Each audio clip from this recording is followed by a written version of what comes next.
I am Joseph Aguilar. I have been the DM and very gracious to tell this wonderful story. I'm Dewa. I am playing Kancil. I am a pirate, Asimar, battlesmith, artificer / rogue. My name is Jess. I have been playing Arya Akutila. I am a Chthonic Tiefling Barbarian, part of the Giant. My name is Nawaf. I have been playing Pongo Pygmaeus. I am a Haduzi druid, or an orangutan, should you wish. My name is Jaden. I have been playing Valda Adkaran. I am a level 5 Evoker Wizard and a Fey Wanderer and Ranger that's been researching, and I am a Harengon. I'm Jay. I've been playing Natalia Noxane. I am a High Elf, Twilight Cleric, and Bard of Eloquence. Noble turned grifting performer. Hello, everyone. Welcome back to episode 7 of Project Crit. This is the beginning of what is essentially our 2-part finale where they have reached Prometheus Tower. We are going to go ahead and jump into the episode. Among the tales of old, there are many stories of terrible villains and heartbreaking loss. Infamous figures who bend the world to their will and reshape fate. Or there's saying that history is written by the victor. But when there is no winner, it is up to the last man standing to scrawl their stories in the ashes of what remain. Here, on the precipice of something larger than you could have ever anticipated, your characters moments away from what could be their last story, where do we find their minds going? We're going to start with Valdov. Valdov is very confused. She's not entirely sure where all of this is going. She hasn't yet decided if Finn is really to blame or if something has gone horrifically wrong in some kind of machine, as we've kind of decided. But above all, she's angry. She's very angry that she's been sent to die. She knew the chances of survival were low, but she was assured that they would be better than this. And the chances are so low, she's pretty sure she's not going to make it home. And god damn it, she wants to go finish her dissertation. Fair enough. Pygmaeus. Pygmaeus is thinking about should they win and should this blight be defeated, and what will happen afterwards when the blight is gone and everything is still dead and in ruins. How long will it take for nature to heal?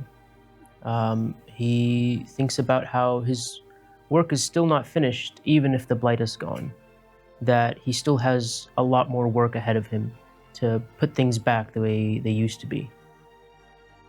Kai. Kai's thoughts are with the Kulo and the Kidu people and all the people that he's been with, all the travels that he's been on to, the people that he's lost, the way that they've died, the way that he tried to honor them, and then he kind of pivots to how he will be honored, if at all, considering the fact that he's a Blight Warden, and so kind of isolated from the rest of what is the known world. Arya. Arya is conflicted. Because she knows what she was sent here to do. She knows her goals. But everyone here has been so nice. She doesn't know what to do. Natalia. Natalia is filled with a nervous energy. She doesn't quite know or understand what lays ahead, but she knows that if she wants anything after this, and if she's truly to go live the life that she's wanting to, that she's here to fight for, she's gonna have to make it out, but she doesn't quite know if that's gonna happen. And she's just kind of nervously picking at her instrument and humming a little lullaby to herself. Standing here before the massive lead door of Prometheus Tower and its basement floor, the only text all of you are able to read, inscribed in the metal, the road to the heavens begins here. You all's road has been long. It has not been fun, but it has led you to where you stand now, with nothing left to do but go forward. I mean, after all, there's no better time than now. There's no better time than the present, and the present is a gift. So, standing here, what do you all do? Arya's gonna go to push open the door. Okay. Arya steps up and puts her hands against the lead door and pushes as hard as she can. Can you give me an athletics check? Can we help with this? Can we all push? Yeah. If you all Teamwork would like makes to the help. dream work? Are any of you proficient in athletics? No.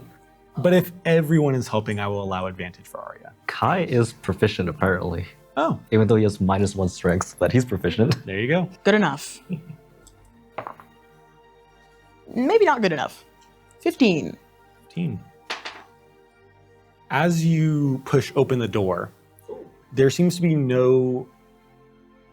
there's no object, nothing blocking the way.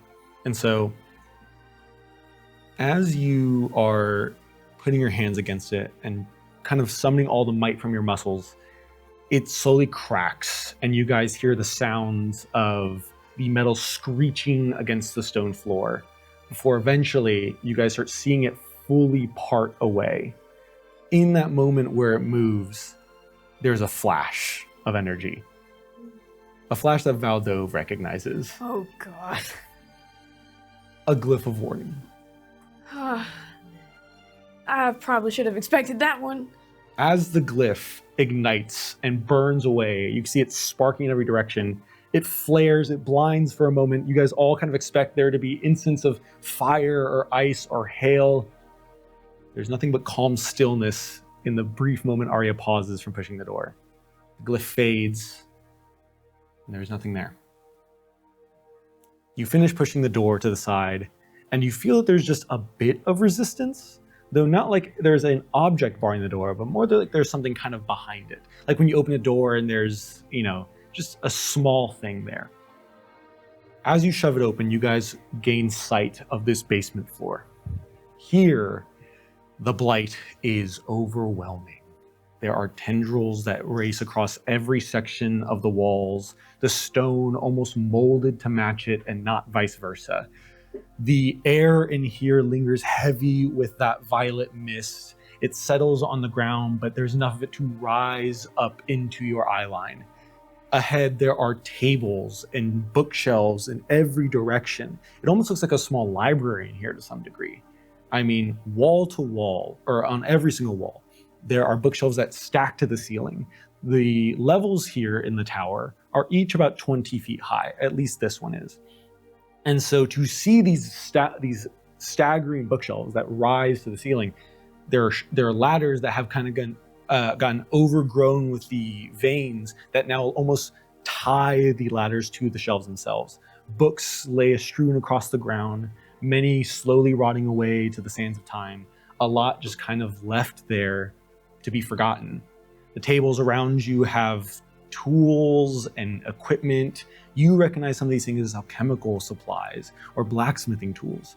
This seems to be something of a workshop and a library, some weird mix of two elements that don't necessarily like each other. Push open the doors and gain full access to this place, but not before the mist can kind of pour out, forcing a blight save. God, can I... Additionally, as this wave of energy pulses outwards, this humming of the machine is kind of... You feel this kind of aura pass over you. I need everyone to roll me a flat d20 first. Oh. The poison condition of the first level of blight fades as you feel the energies in the air. The energies in the blight shift. If you rolled an 11 or higher, I need to know. 12. I rolled an 11. 18. 12. So, The three of you, kind of as this energy passes over you, feel different. That kind of lethargicness that the blight had previously given to you seems to get washed away, and instead you kind of feel almost like this slight draw. For those of you that failed, the poison condition washes away, and you feel as if though there's something out there more aware now. But that is it. You all are no longer poisoned. Okay. That condition is gone, though you do not lose that level of blight. The effect has just changed. If we didn't have any blight, If you do not have any blight, then when you gain it, you will not gain the poison condition. So now I need everyone's blight saves. Can I drink that potion? Not yet. Oh, that did not land in there. Should drink it That's before. the same. Constitution or dexterity? What level you got? 3 to 4. Intelligence. Oh. Wow. Fuck.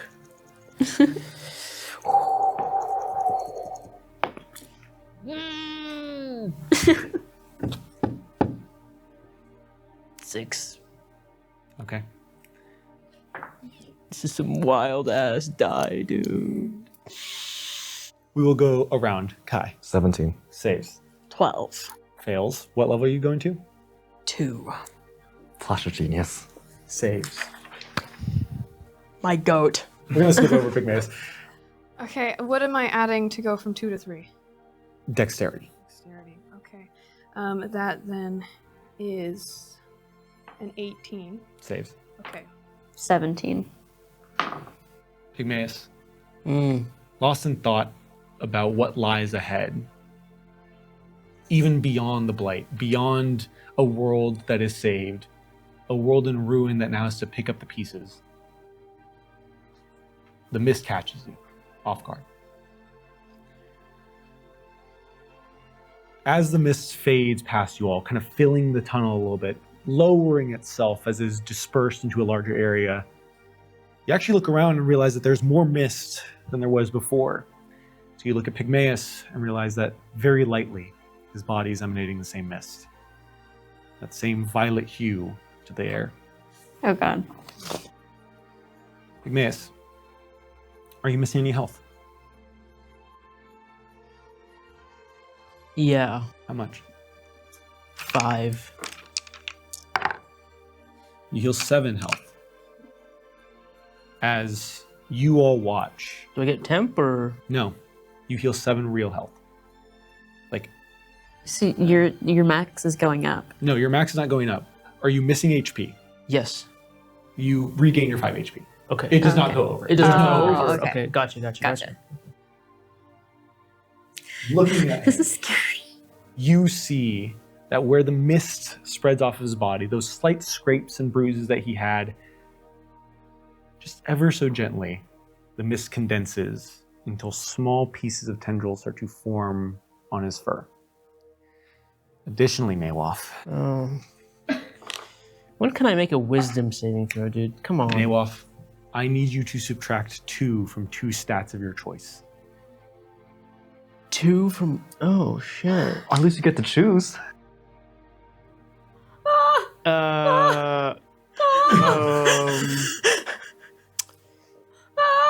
Strength and charisma down to 8. Go ahead. Fuck. Bro's got no Kai. riz now. Looking at him, you've seen this. This is the point of no return. Even if Pygmaeus survives this, unless the blight is somehow completely dispelled, there is no turning back. There is no fully healing anymore. And just upon opening the door, one of your fates has been sealed. Damn. It is quite strange. I feel both reinvigorated and different. Oh. I think Valdev just stares in horror. She thinks to herself, man, I could have done something to prevent this. And now all I can do is watch him fade away into bladdedness, which we now know isn't even the end, necessarily. And she just doesn't say anything. She's gone from very visibly angry and antsy to just still and quiet. Dear friends, it was a pleasure. Should things go smoothly and well, then perhaps I'll gain a few more years, but truth be told, I've grown quite tired and weary. So, no harm, no foul. The basement doors open before you. The area open. Arya, the resistance you felt before, it comes clear into sight. Behind the doors, now pushed to the side, are bodies. What clearly were people attempting an escape, hands against the door, trying to pull it open with their last breaths. The hands that were contacting the lead have decayed. Bone shows the flesh is gone. But at about the elbow, where there's no more contact with lead, you see the blight attempts to spread, but cannot take hold. Additionally, with a passive investigation of 17, Valdove, and also Kai, you two look and see that their bags are with them, their equipment is with them, they're all destroyed at this point.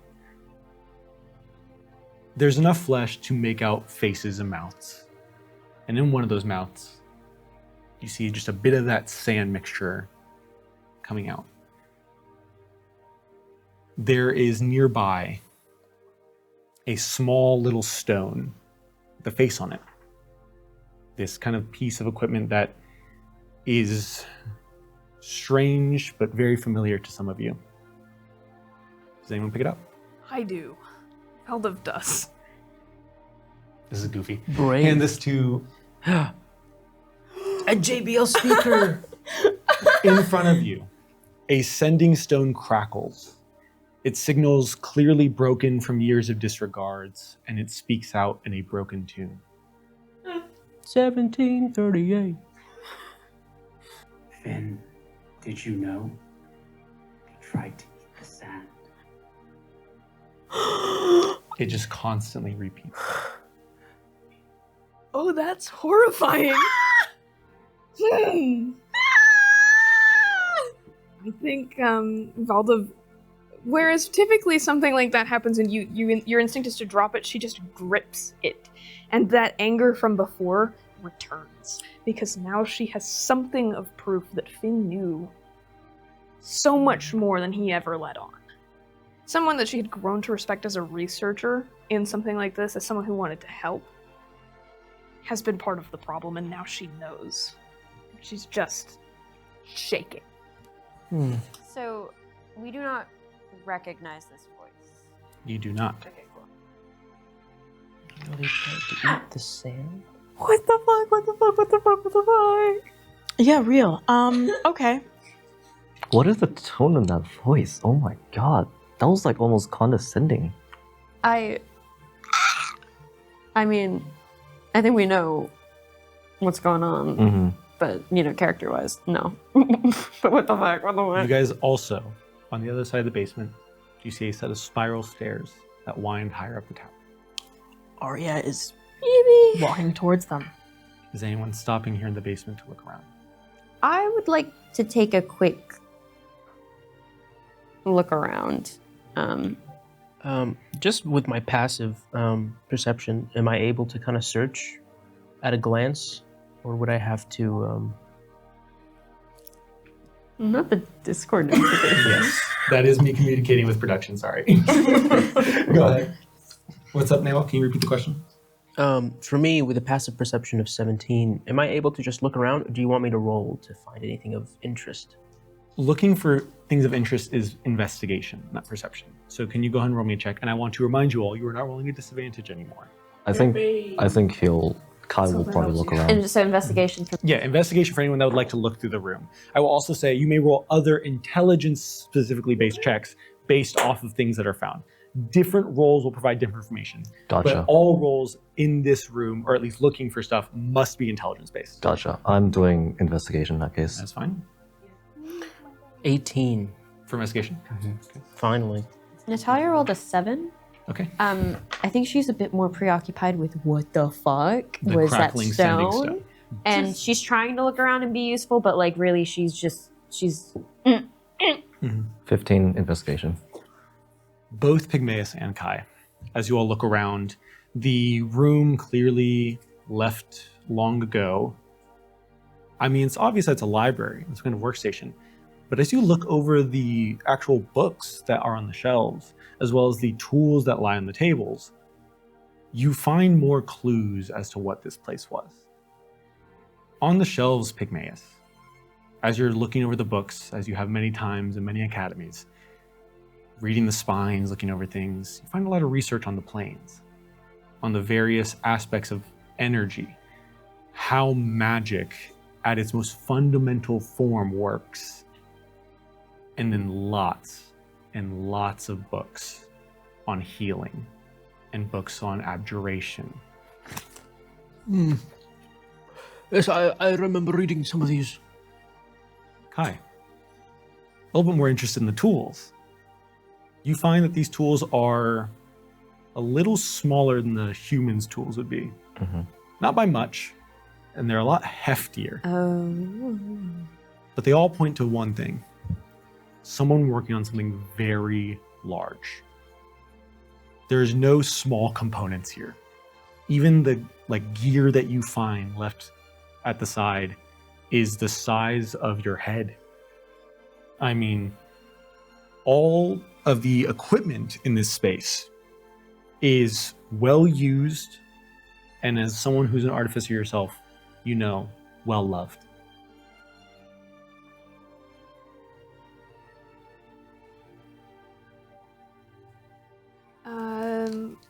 Valdov keeps the sending stone on her. She tucks it into one of her many pockets. When it leaves your hand, it continues to crackle ever so slightly, but the message that was just looping stops playing. She, grateful that it's not playing anymore, because that's harrowing, she immediately takes off up the stairs.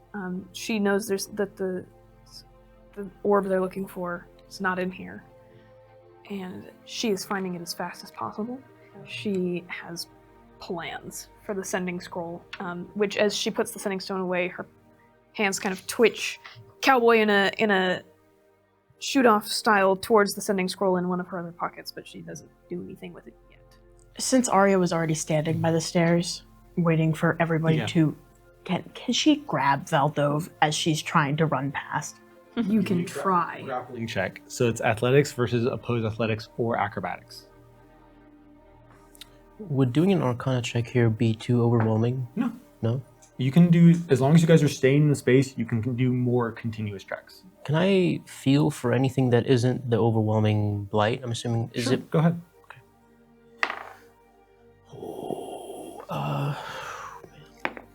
Natalia, can I get a religion check? 24. religion. 18. Valdov goes to run up the stairs, is doing the rabbit hops. Right. And it does, you're caught off guard by how fast Valdov is trying to sprint towards these stairs, but Arya still managed to catch her and hold her. Yeah, Arya, on one hand, has the halberd, and then just as soon as she sees Valdov, sprint past, she's like, Valdov, my dear, don't rush into your death. I think Kai, after looking at the tools and stuff, he'll probably start walking towards the stairs, but he'll tell the bird of paradise to stay and just see if he can find anything more interesting. Okay. So you start moving towards the stairs. You see Goosey starts flying around looking at various things. Arcana check? 27. Religion check. God damn. I know. 6. Unfortunate. I feel like you. I'm so sorry. Whatever you had going on is now my turn. Neoff is absorbing all the energy. I know. Neoff, as Pygmaeus is standing there, kind of doing his best to feel into the energies of the space, And with 4 levels of blight, a level of attunement to the air that you previously can tell you did not have. Not only do you just smell sage incredibly powerfully here, overwhelmingly so, but when you feel the air around you, what you can tell is there are massive, and I mean overwhelming, indescribable amounts of energy flowing through this place. And not just blight, not just magic, something else. Can I kind of sense it, where it's coming from? Based off of that ridiculous Arcana check, you can tell it comes from above. But also, like, that's the most concentrated section. But what you can feel is almost as if you are standing in a rushing river, with the water just blowing past you. Kai, can I get an investigation check for Gusti? Sure. I will say, does he have keen sight? Okay, then just normal. Ooh, okay. That is a 19. 19. On that investigation check, Gusti kind of in your head goes, "Good. I think you need to see this." And like flies over with talons gripped around a book, drops it, not at your feet, but like in your hands. As you look at it, the cover essentially says interplanar energies and how they are channeled. Opening it up, you're just flipping through, skimming, and then Gusti kind of takes a wing and goes as like lightly as he can with the feather to flip a page, kind of like almost spatula. And as it flips open, you see a stark image. One of something that doesn't look familiar at first until you see essentially a chapter title. Chapter title is Interplanar Objects. As you look at it, you start flipping through the pages and realize that you're seeing essentially diagrams of various objects that stem from other planes or deal with the energies of other planes. And bookended at the very back of it, in the like most important spot, is the Sumerian orb. As you start reading and looking over it, you start to get a very grand picture of what is going on here. The Sumerian orb is a very unique item in the world of Greyhawk. It is one of the few things that has access to almost every plane of existence. But it doesn't access them like you teleport there or like you banish something to another plane. It has access to their energies. It essentially acts as an interplanar battery, letting energies from other planes flow through it and storing it where it can.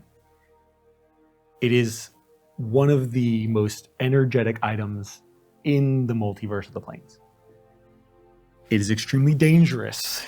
It is easy to mess up with that level of energy.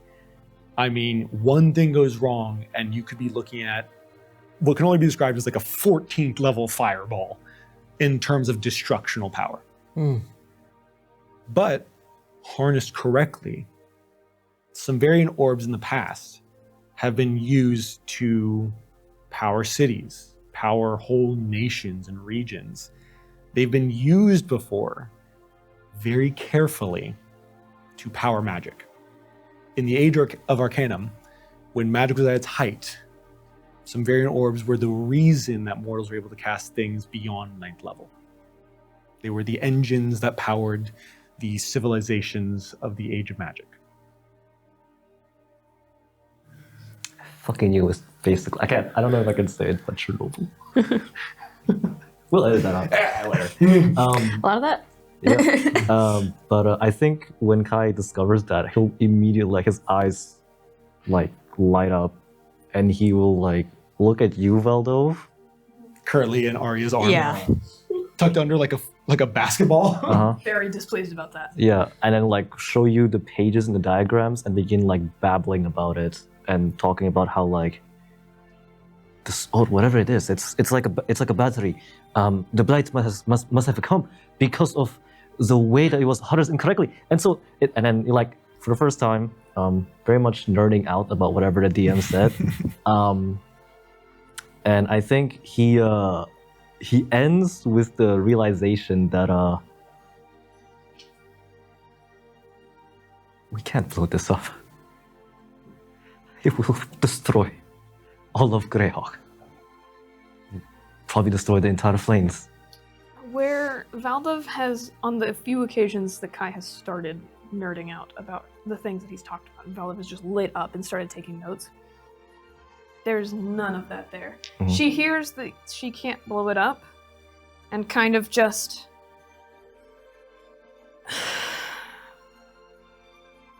Fine. Alright, we'll deal with this another way. And that's it.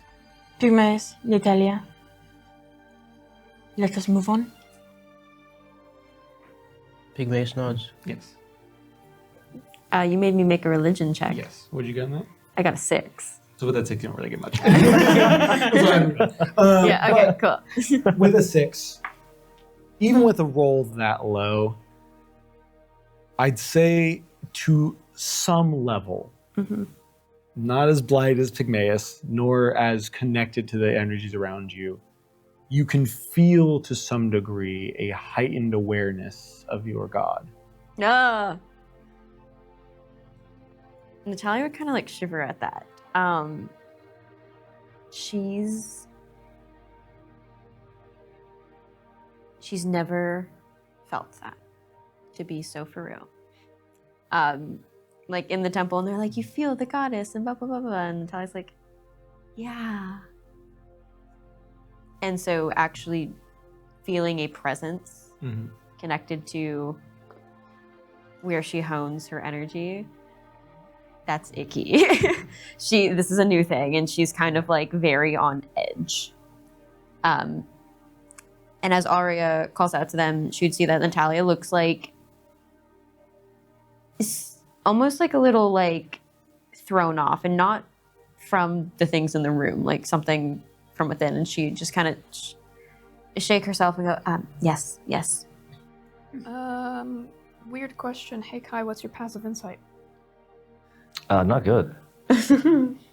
Yeah, let's go with that. 10. Cool. We've been traveling with Shadowheart the whole fucking time. Can I have In the Valdov Sharon make temple a right now. specific Arcana check? What are you looking for here? I think she's trying to look for the energy of the Sumerian orb. Now that she knows that it's going to be a interplanar thing, she's studied some of those with her time looking for Fae. She's looking for that. Give me an Arcana check. Can we be moving while... You guys can start climbing the stairs. Can I assist with something like this? Are you proficient in Arcana? I'm almost certain I am. Based on your 27, the answer is yes. so. Then yes, you may apply. Okay, so is that me getting advantage? or- Yes. Okay. And I will say, moving up these stairs, the overgrowth of the blight makes it to where the walls are almost closed in just a little bit. Arya, you feel a bit of that kind of sense of squeeze as you guys, it's wide enough where you can still kind of like have your shoulders out, you don't have to squeeze in, but it's enough to where you guys have to walk single file up these stairs that may normally be wide enough for 2 people to walk side by side. I was going to say, even if it was wide enough for people to walk side by side, Arya has a death grip on her halberd right now and is not letting any of the party past her. Okay. I rolled a 14. 14. What? With this sense of knowing more now and being able to reach out a little bit, especially as a wizard with a connection to the weave, kind of tug at those strings, feeling for what might be out there. And you realize that when you tug a little bit on the weave, it is not only extremely concentrated here, but you feel almost as if, and this is rare, especially on the material plane, as if there are multiple layers of energies stacked on top of each other. It is not just the weave here. Like you tug at the weave and you feel something above it shift. Oh, we're being choked out. I think she does actually say that out loud, but just will not provide context. You guys start moving up the stairs. It is a... As we move up the stairs, I would like to, because Natalia feels so weird right now, I'd like to cast guidance on myself and Pygmaeus, since he looks like he's doing the worst. So guidance is technically concentration, so you can only have one up at a time. Okay. Can I take that potion, please? Yes, you may. You go ahead and reach into your bag. Can I stack it? You cannot stack. You'd have to drink a second one for another save. I believe. So who has the potions? Pygmaeus has at least one. He has one, I have one. Okay. So you go ahead and like pull the vial out, drink it. It tastes very metallic, but also you can tell whoever made this attempted to try and make it at least palatable. It's, the best way I can describe it is it's like drinking almost something like a kale smoothie, like something very leafy, but also it's like if you took a kale smoothie and sprinkled in some powder of silver. Yeah, some chalky. Yeah. You drink it. For you, actually, it's not too bad. And so you drink it, and you immediately feel this sense of, I wouldn't say protection, but more so, in a strange manner, you almost feel as though, energy-wise, your body has become less of a thing for energy to interact with and more of something for energy to pass through. So you drink that as you walk up. You cast guidance on who? I guess myself. Okay, guidance on If yourself. she sees Pygmaeus drinking the potion, she's going to be like, okay. So that will last for 10 minutes. Gotcha. You guys start moving up the stairs. It is not a far ascent. You guys are only in the stairs for just a few moments before you start coming into view, specifically you, Arya, of the next floor. Here, you guys, in fact, or at least Arya, see that the walls are completely overtaken. There is no stone to behold anymore. There is no walls that provide some level of clarity of where in space you are. Every surface around you, and to some degree the floor as well, is covered in the vines of light that stretch in every direction. You actually, in fact, see that there are sections that clearly, while you don't see the outside world, break through the wall to stretch outside the tower. The mist here gathers as well, kind of congregating on the floor. But Arya, you see a scene that you maybe not were expecting, but immediately strikes you. The first thing you see is a child's bed. As well as, when you finally get up there, 2 more beds next to it. Up here, you see a small little kitchenette area, as well as a place where there was maybe some kind of shelves with memorabilia or little knickknacks. This floor seems to be where people lived on this tower. There are pots and pans strewn across the room. There are crates and chests, most of which have been broken apart and cracked by the blight, but some of which have just been left thrown open. There are hints of a life once lived here, but clues that must still be pieced together. You all finally all make it up to this floor and look around and realize that what you're seeing is essentially a home that has been long abandoned. What do you all do here? Arya is immediately walking towards the child's bed and trying to see if it has like a name on it.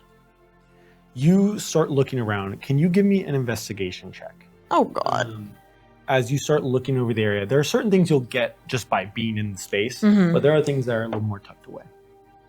Oh. 18! Wow. With a -1. So You know what? This is important, Arya. It makes sense. You go over to this bed, and the first thing you notice, and the first thing you think about, is that despite seeing this, you've never seen a child in the area. You haven't seen a child in your travels that was harmed by the blight. So whatever person, whatever kid seemed to have lived here must be somewhere out in the world or must have gotten away to some degree. You also, based off your investigation check, clearly see signs of someone packing in a rush and sprinting out of a place. It is just this clear indicator that in a brief moment, this went from a home to a place to be fled from. And in that midst, you see a few children's toys that were in the kind of rush of it all left behind. You don't see a name on the bed, but as you look around and kind of reach underneath it and start looking through the area, despite what others may think is faux pas, pushing aside small veins of blight with your bare hands, or with, I think you have gloves on on one hand? Yeah. So you push it aside either way. You reach under and you find what is essentially two things. One, a framed photo with cracked glass, and the other which is essentially a little coloring book or a blank sheet where a child has drawn on. In the photo frame, you see a portrait of a familiar face. And another one that it takes you a moment, but is also a familiar face, just a bit younger. Aurora. As well as the face of Finn. Right there with her, arm around her, kind of hugging her as close as he can. And just on the other side of Finn, a dwarven man smiling, this big, thick beard, hair pulled back. You can still see some grease stained into it. Overalls that come up over the shoulders, kind of standing there looking a little kind of like, oh, let's get this over with. But that photo lies in a portrait that was left behind in cracked glass. They were roommates. In the little sketchbook, drawn in what looks like crude, kind of like charcoal or markers to some degree, is just little sketches, little diagrams. Clearly a child attempting to recreate the sigils that they must see all the time. But clearly not having the knack for it. Lines are askew. Whole sections look completely made up. There are little automatopoeia things of what they think magic sounds like scribbled next to them. But the whole book is withering away. Slowly the pages are giving themselves to time. And even just touching it, you can feel that rot. You have to be so gentle not to rip it. Okay. As they enter the room, and Arya, I assume, puts Valdiv down to go. Arya had put Valdiv down previously to basically force her back so that Arya could take the lead. So she is followed up, and she kind of passes by Pygmaeus and just kind of elbows his side and casts message, which only Pygmaeus hears. Okay. For once, I don't get to see the secret. Yeah. I think Kai will probably send Gusti out to fly around, see if anything, and maybe, yeah, just to see if anything, and he'll probably like spot the photo as well. Gusti would definitely spot the photo and relay, essentially a verbal description of what he's seeing. Whether or not you choose to share that with the group is up to you. And flies back to me. Arya is actually going to, as carefully as she can, like, find a flat space in her bag where she can safely store the photo. Oh. Should she ever see Aurora again? What are the three of you doing? Besides having secrets. Besides having secrets. Valdiv quickly writes something out in her journal and places it face down on the table, like rips the page out, places it face down on the table. Can I ask what is on it? Yes. On the page, if anybody chooses to flip it over, she's not actually going to stop anyone. It's just like, that's the It's way like she scribbled. just stores paper. Yeah. It talks about the quest. It says, we were a party of 5. We traveled through blighted lands to reach here. The origin of our affliction, as it would seem. Sent by a man, Finn, who seems to have been one of its creators. And that's all it says. As Gusti is flying around, he does spot one thing. Ooh, Hannah! Guys, I'm so jumpy right now. I'm so nervous. Yeah. As he's reading that, what is Natalia doing? crashing out. She continues to kind of like lowly hum this like lullaby song, which is traditionally a like Twilight cleric song. I will add. And I would like to look around the room to see if she can glean any like symbols of her faith, because she's kind of getting the sense that there's something here. Give me a religion check. A religion. While she's doing that, Valda places, like as a paperweight, the sending stone from before on top of it. As your hand touches it again, it crackles out the message once more. But as you place it down, it stops yet again. Eek. This is interesting. Tell me.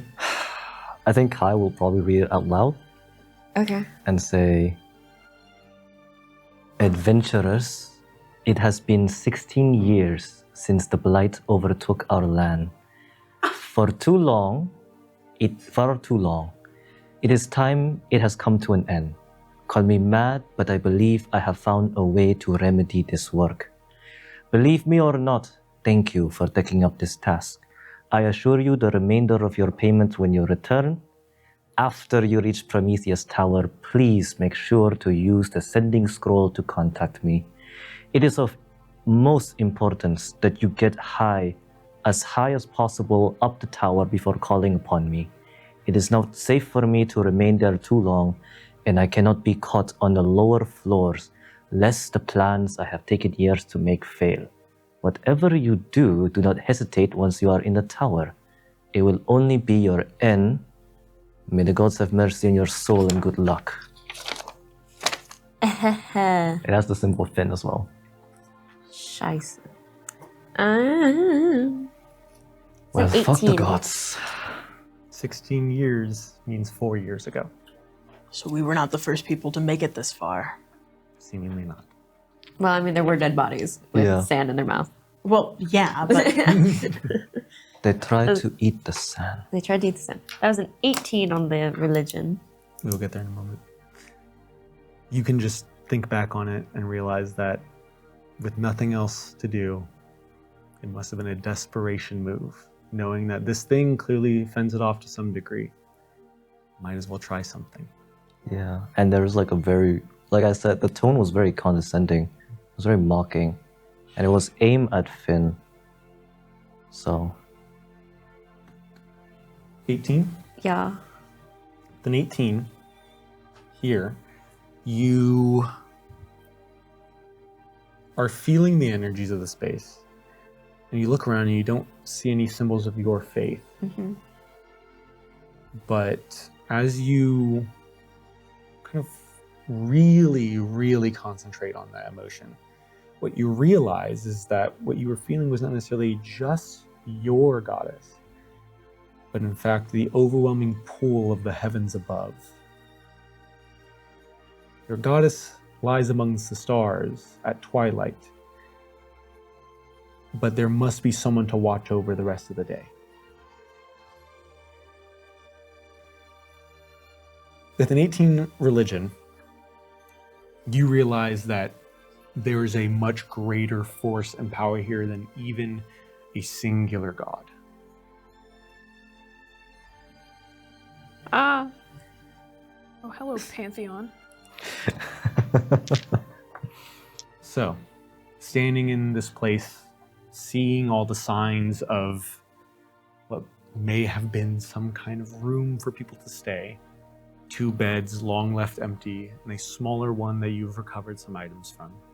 Do you all continue to look around this space? Yes. If we have time, I want to take a moment to deconstruct. You have all the time in the world. Okay, I want to deconstruct this, specifically when he says, after you reach Prometheus Tower, please make sure to use the sending scroll to contact me. I'm trying to figure out why. Clearly he's tried to do this twice, with us being the second. It is of most importance that you get as high up the tower as possible before calling upon me. Why do we need to be all the way up? It is not safe for me to remain there too long. Why? and I cannot be caught on the lower floors lest the plans I have taken years to make fail. Why? Well, you see, he's being haunted by the spirit of his lover. Yeah, that Yeah. was my immediate thought. Because Or 'cause- homie's still alive in this Because we building. found their research spot. We found their home. And so the further up we go the tower, the further from the most personal spaces we get. Where most of the memories are held. I feel like it's also It might be Eagle time. Eagle time? He did say that the orb was probably on the top, and he told us not to send to him until we found it. Yeah. It's possible that the group before, he was just trying to see if somebody could get out there. Yes. so the people that were at the door, those bodies. Could I make an estimate that they were like 4 years old? Medicine check. And you guys are always able to go back down and look at them. Yeah, but I don't want to go back down. That's fair. Hearing the letter Can I Velda help with that? does With go proficiency? back down. Yes, you may. Yeah, advantage. Thank you so much. Do you go back down? Velda goes back down and she's going to go start looking through their bags to see if there's still a sending scroll. You start looking through their bags as Pygmaeus joins you, and Arya, you were kind of like thinking back on what you saw. We'll get to that in just a second. You're just digging through the bags. Give me an investigation check. And then 11. 11. Hard to estimate, especially when there are two very clearly different levels of decay here between the parts that were touching lead and the parts that were not. Seems that superstition wasn't so fictitious after all. I fucking knew it. Then let's work. You guesstimate anywhere from 3 to 6, 7 years. So it could be that 4-year mark, but you are not certain. The only thing I needed to know was that it wasn't 20 years. Yeah. Because that sending stone, I had originally thought that it was about the initial blight. But if it's talking about the bodies that ate the sand, the bodies that we tried pushed to eat the away, sand, yeah. that means whatever sent that message. Is in here. Or was recently. Yes. I got a 16. 16? Yes. Sorry, remind me what you were rolling for again. I was rolling investigation to see if I could find stuff in their bags, but more specifically a sending scroll. You look in their bags. You do not find a sending scroll. Instead, as you look over their stuff, you find pieces of disregarded equipment. Some gold, some silver, personal belongings, some water flasks long dry. Everything an adventure would carry. A lot of stuff that you guys carry, but no scroll. Okay, she takes the silver with her. Some little silver coins. I'll say you get about 10. So, with a passive investigation of 17 and being still on the second floor, 20. 20. Yeah. Correct, I never fixed that. Luckily for you, that doesn't change much Yeah. at this point, but it will change stuff now. Passive investigation of 20. Look out towards the stairs where you guys are going to go and see something interesting. A blade that has like scattered down the stairs. Kind of lopsided, rusted, mostly covered by blight. It's hard to spot. Just the tip of the metal is visible. Oh, God. Kai's curiosity repeats. I think he'll get closer to it. Where is everyone next to him? I know those Those two are downstairs. Arya's right near Aria's you. with Yeah. you. Natalia's still in the room. She's staring at the ceiling. Oh. Okay. She looks awestruck. And I Arya is much more willing to touch blight than Kai Yeah, is. I think he'll look around, try to see whoever is more likely, then sees Arya and go, Arya, do you notice the and points at the sword, the tip of the blade? it hasn't been blighted. You go over, and as you start to pull away at sections of the blight, especially with your investigation, what you realize is along a good section of this walls that go up the stairs, the blight is not just on the stone, it is wrapped around things. You start peeling it back, and you start to discover remnants of another adventuring party. This blade, partially silvered, but now left to the wayside. Inside of it, you see a small little staff, maybe barely big enough for a pixie, curled around a helmet of what clearly was a large set of armor that when you actually turn it over, you see inside what almost looks like a little cockpit. Oh my god. As well as ripped inside of the walls, a black and white banner of some paladin that is now long gone. Not funny.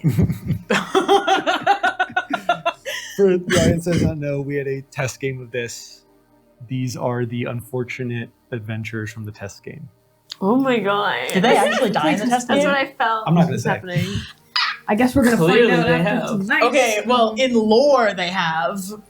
Canonically, they're dead. Who's to say? Canonically, yes. Do you hear that, production? Production. We do have a member of the production. At production. Love you, Ken. That helmet is his character's. Wow. All right. That's crazy. You guys, he's back and going, I'm sorry, just Happy birthday, Ken. yeah. not Happy funny. birthday, your character Not is. funny. Didn't laugh. Well, But what that also indicates to you is that aside from that group you found downstairs, this is a second group here. Oh, Jesus Christ. Yeah. can I make an estimate on how old these remains are? Give me a medicine check. Actually, advantage. This is not body, this is Yeah, equipment. it's- Mhm. So I will allow investigation or... Oh, I see. It's probably investigation. Okay. And Kai may help as well if you'd like to, or also just roll it. Could it potentially be survival? I'm going to say it's investigation. Yeah. Okay. Well, Kai can help. Yeah, when Velda gets back up the stairs, potentially could it be nature to see how the Oh, nature is God. interacting with these things? The nature? Yeah. What do you mean? like Light's not nature. Let's get this right. you see things rust in nature. Yeah. Okay. Could Sure. be a nature check if she gets up That there would and be they a haven't nature. figured stuff That out. would be an issue. Would my proficiency with Smith's tools help me with this? For the helmet and sword, yes. Okay, cool. So that's advantage. That's all I needed. Because you have proficiency in Smith's tools and you're looking at a helmet and a sword, Yeah. yes. Okay, I'll cast guidance too. Ooh, interesting. That is a 24. 24. You looking over it. Oh, I also forgot to mention. You also find a little tome of what you can clearly tell is some kind of warlock. Oh. That is Gilbert's old character. Last but not least, Gilbert. of course. I was racking my brain. I was like, oh, what do you play? What do you play? It's been so long. But yeah. Is there a fish scale in there anywhere? No, not quite. Jess is the one that when she hears it. So, what'd you get? 24. 24? And Oh, I was just gonna leave it to him, but I'm definitely leaving it to him. That's a 7. look over these things. They are rusting a little bit. Mhm. But it's the fact that you can still mostly see their original metals and stuff that tells you that they are not that old. Based off of your knowledge of metal and how it deforms, especially when it's constantly under pressure, like when it's wrapped by the blight, as well as its rusting patterns. Maybe 2 years. Oh. Ooh, I think, yeah, if that's the case, I will call out for everyone. I don't shout it. I'll just get Gusti to fly over and You get guys, them. as you're staying down there, you looking through bags with me as you're kind of down there helping out as well. Goosey kind of flies down, the bird of paradise. Can't communicate telepathically with them, but just kind of like. Yeah, boy, do you want to tell us something? There's a dead body upstairs in the well? Can't I technically understand him? Or is he? I think he's homunculus. technically He's a construct. he's technically a construct, not a beast. Yeah. He is gonna use his wing and just point at the stairs. You just kind of go. You want us to follow you? Valdov does, in fact. Unlike a bird that is like will just caw, like at points you're like, "Do you want us to follow you?" And it just goes.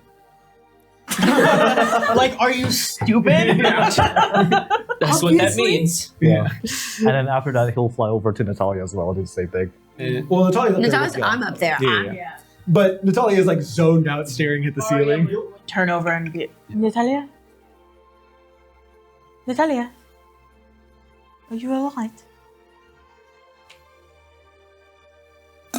There is a lot of energy here.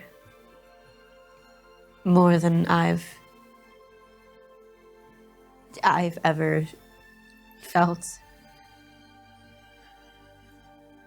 If you get overwhelmed, I can carry you, but I don't know what is. No, it's not that. It's whatever is upstairs is connected to probably every god in the realm.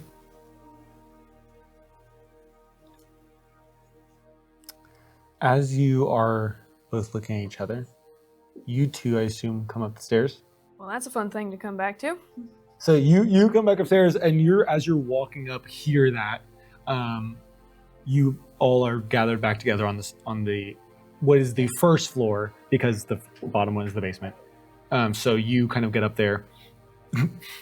You get up there, hear that, and you are all reconvened on this first floor. I think Kai is gonna say, the blade over here, the sign of decay looks to be about 2 years old, which means that this is a different adventuring group from the one that we saw downstairs. And judging from the letter that we noticed as well, he's been sending more than just 2, probably.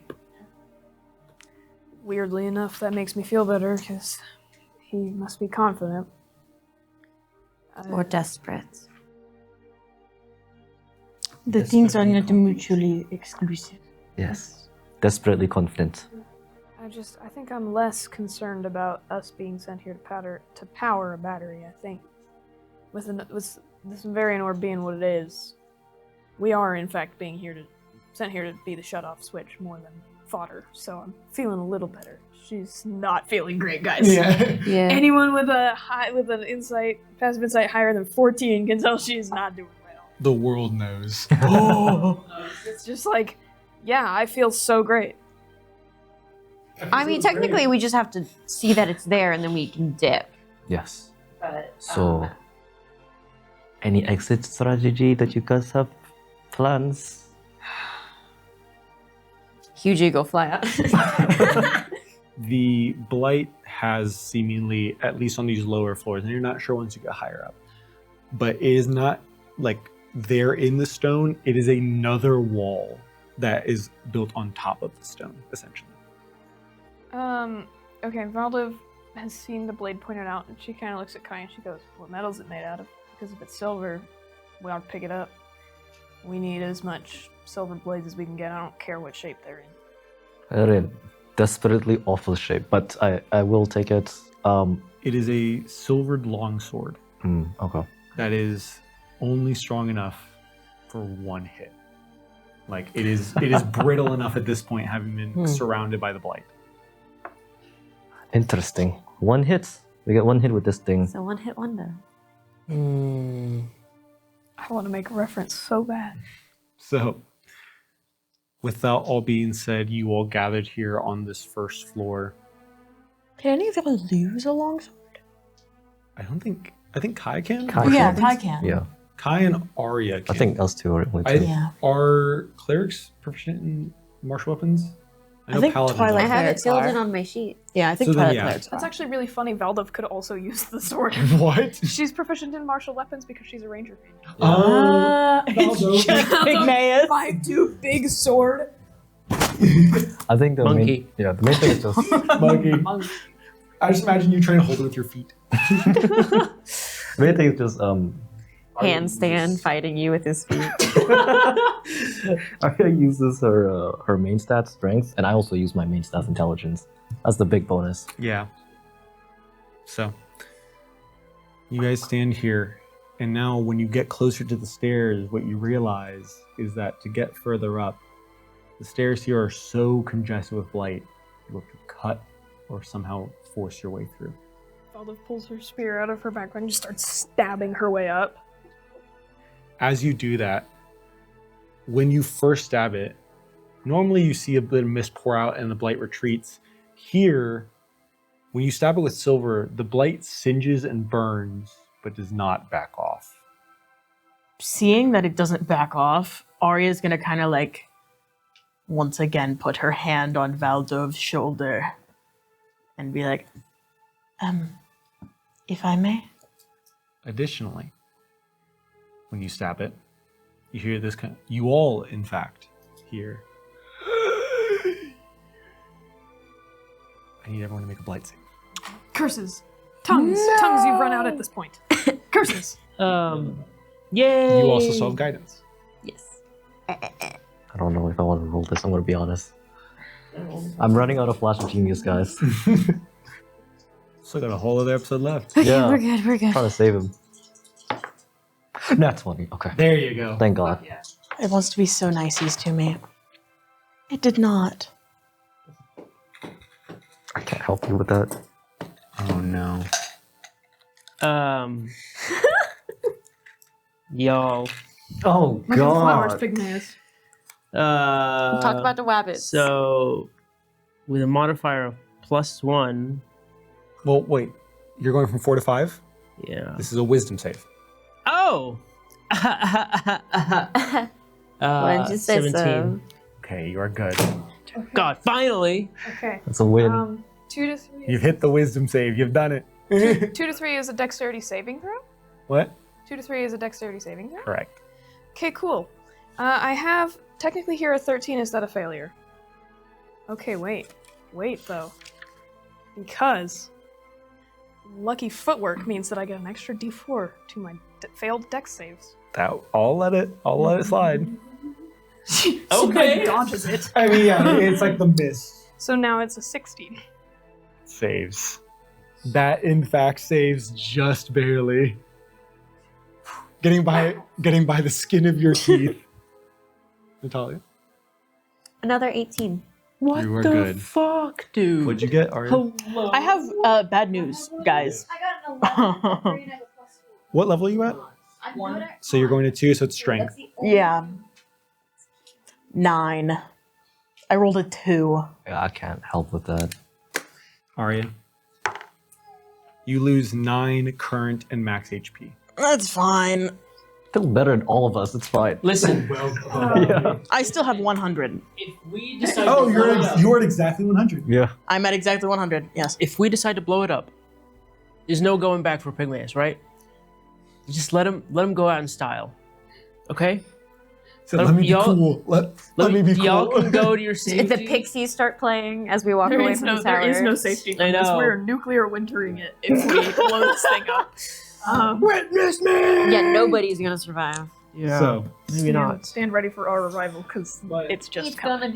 you, with the spear and Arya stepping up with the halberd, can cut away the blight, and the silver does still seem to like burn at it. You actually see a little bit of that mist kind of flare up, almost like smoke from from something being singed, but it doesn't retreat. So you guys do have to actually hack away at it. Arya is definitely has to take a moment and starts coughing and then just And a little bit of blood. yeah, she tries to hide it as best as she can. Also, Arya, you don't really see it. And actually, I don't think any of you really see it because did you lose a dice? I see it. I got it. Because it kind of blends in with your skin tone. Those faint runes do appear around your joints. Arya this whole time has been like, I'm chilling. Now Valda, seeing that Arya has increased her blight level with the coughing and the runes she's grown accustomed to look for, especially with how bad Pygmaeus is getting. All of her senses are unheightened. She goes ahead and casts Remove Curse as subtly as possible, which is not very, because she has a pipe. It's not very easy to hide. Oh, it would give a subtle You spell. cast Remove Curse. I was gonna do it. You, Pygmaeus, upon the casting of smell, that scent of sage overwhelming to you, like to the point where as you inhale it, you don't really notice it. You're just kind of like taking it in. But with a passive perception of 18, Natalia, you actually notice that Pygmaeus, without even realizing it, kind of takes a step towards Valdove before kind of catching himself and settling back. Do I get my max and temp? Yes, current? you get both Okay. back. Gotcha. She would see that and she would kind of think back to what everybody else has said about, you know, when they're really blighted. Sage?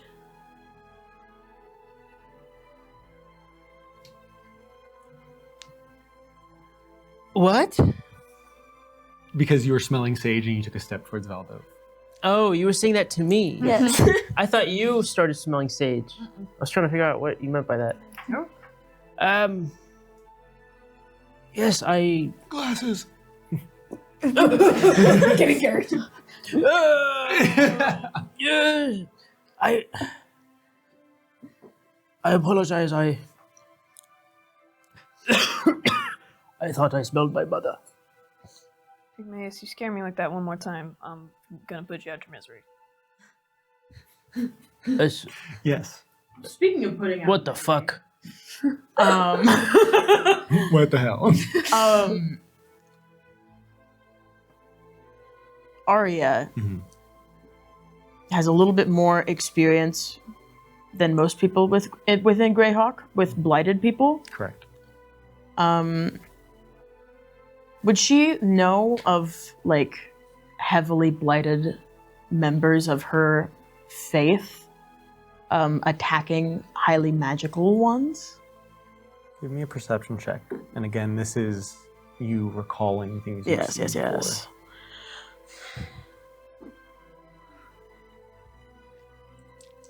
I'm trusting your This dice. was the good one.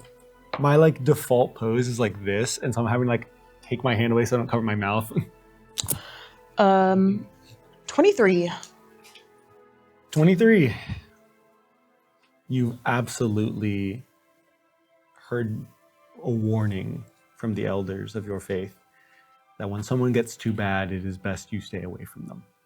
That only certain individuals should be near them because they can make sure that they are as connected to the earth as possible. But you also remember hearing the sounds of scuffles and fights just beyond closed doors. I see. It's interesting. Interesting above table because when we were fighting them, they tried to shove Natalia in the ground. So I think that's just an interesting through line. The being connected to the earth. Oh, that is an interesting through line. Sorry, that just clicked. Arya was like might have known this. Aegis going. Exactly. Oh my gosh. Me thinking you're following and then just throwing that last part away. You're like, wow! Kai is gonna say, so we are heading towards uncertain doom, right? It might seem that way. Well, fuck the gods if I'm not gonna be ready. And then he's gonna pull out his flame tongue and activate it. Erupts in flames, and he's gonna try to begin slashing the blighted area in front. So you guys have been told, I believe if I said correctly, if I said it wrong before, it's because I'm looking at the wrong diagram. There are 3 floors to this tower. Mhm. 3 floors, and then the kind of top that kind of cones upwards. So as you guys get to the 2nd floor here, cutting and hacking your way through these overgrown and interconnected sections of the blight, the curse kind of fully enveloping you all. Finally, cut your way to the next floor. Arya, Yes. is there enough room for her to assist with the hacking and cutting away of the blight? Not really. Okay. It's already congested enough as is. You can really only go in a single file line. Okay. Valdiv is casting message again, this time to Kai, with kind of just like a nod instead of a tap this time. You have to pass it to. Oh, that works. Are you really trying, huh? Well, no, you have to pass the name off then to. Oh, okay. Just so it doesn't get in the camera. Anyways, Know your place. would Kai have let Arya take over on the hacking away of the blight? Eventually, I think at first if you try to do it, he'll be like, "This is really hot, by the way. I don't want to." And then if you insist, he'll stop and go, "Yeah, whatever, fine, Okay, go ahead." she definitely does, and as she like squeezes past you to go, I didn't realize you still had it open. As she goes to squeeze past you to Joseph can know this one because he has to know the answer. He does, yeah. This Is it? Or This- do you want him to just pass it to me? Pass it. Pass notes. Give me a second. We're We're passing naughty this in kids class. today. We may end up putting a little thing on screen when this pops up of what the message says, just so the audience can know too. You all do not know, but Just because he had seen the things. Yeah, I was just gonna reply that I didn't see it in the diagrams. anyways, as Arya is like sort of taking over the spot and like leaning past Kai, she's going to like as quietly as she can whisper, "Be prepared to take down the pygmies if necessary." Big Maze, your passive perception is 17. I need you to roll me a stealth check on that. I will do my best. I am going to give you advantage. I have proficiency, but the way that I'm going to do it is that actually no, it's going to be Gusti is going to like fly off and accidentally fall on someone, like fall on Pygmy's face or something. Gusti's gonna like fly up. wings. He's gonna fly up and like landing and be like Yeah. flapping all around. Yeah. It's like, Gusti, stop trying to fly away. We don't have space. No! 7. You definitely. Yeah. I definitely hear this. We have a Yeah. passive perception Definitely of hear 17. this. Hey, Aegis, Yeah. I definitely hear this. Yeah. I Oh heard god, it. he's putting up the glasses. God, he's doing the face. Arya, my dear, if you're going to kill me, make sure it's quick. I always do. Oh. Yeah, she's been pretty good about that. I am done with secrets, but I'm not going to elaborate. As you all move up, you cutting away at the blight, finally get to this next level. This, for lack of a better term, is a like drafting room. There are tables everywhere covered in these massive blueprints, some of which you can see have like scrawled marks on them indicating that they were like old ones that have been disregarded or new ones have been drawn up. Additionally, Kai, as someone who's worked in smith shops and various places, you know how to like trace the line of essentially engineering to go back like and see, okay, this revision was made. What you're noticing, they're kind of plainly laid out to some degree. Left here whenever whatever was here abandoned this place. Mhm. The last set, the ones that are final, are gone. What is the second to last set? There you go. You guys all kind of fan out over this room. This room acts not only as a drafting room, but as something of a storage room. It is not hard for you to miss the name of Noxane on some of these crates. You, as you are looking over the diagrams, you see... Completely slide. You see, looking at them, that there is a lot more going on than you originally thought. Mhm. Based on the diagrams and what you're seeing, can I actually get a tinkering tool check from you? Oh, interesting. Yeah, tinkering tool check. Interesting. With my This is essentially you analyzing machine. Gotcha. Would my proficiency in investigation help with this? I would say you're already proficient in Tinkery's tool, so no. Interesting. Okay. Now I'm asking because otherwise I will get advantage.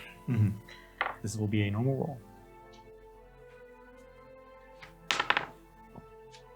That's good enough.